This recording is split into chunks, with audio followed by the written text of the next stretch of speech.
এবারে নিমন্ত্রণ খেতে গিয়ে দেখি এটা হচ্ছে অ্যানিভার্সারি বাড়ি। প্রচন্ড তাড়াহুড়োর মধ্যে ছিলাম সেদিন। জেঠুমনি অনেকদিন ধরে আমার কাছে সাজাইছে, তার জন্য জেঠুমনিকে সাজিয়েছি, তারপর জেঠুমনি বোন বৌমাসিকে সাজিয়েছি, তারপর আমি আর রেডি হওয়ার একটু সময় পাইনি, তারপর গাড়িতে রেডি হওয়ার টাইম পাইনি, কারণ একটুখানি দূরে ছিল বিয়ে বাড়িটা, তো আমাদের সন্ধ্যা সন্ধ্যা বের হতে হতো।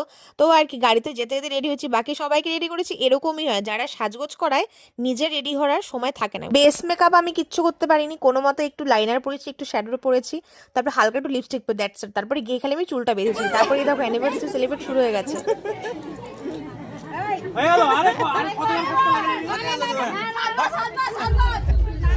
বিয়ে বাড়ির লোকজন পুরো কনফিউজ যে আরে ভাই বউ ভাতে এসেছি নাকি এখানে অ্যানিভার্সারি এসেছি।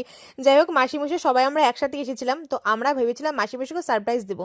তো মালা আর কেক আমরা কিনে নিয়ে গেছিলাম, তো বিয়ে বাড়িতে গিয়ে মাসিমশাইকে সারপ্রাইজ দিয়েছি, ওদের আজকে অ্যানিভার্সারি ছিল। সিজনের লাস্ট এবং ফার্স্ট বিয়ে বাড়ি ছিল, এত বিয়ে বাড়ি হয়েছে, এত বিয়ে বাড়ি ছিল এই সিজনে, বাট একটাও বিয়ে বাড়ি ইনভিটেশন আমার ছিল না। এই যে অনেকে দাদা ভাই রিচুদা পাগলের মতো এখানে নাচানাচি করছে। যাই হোক, তোমার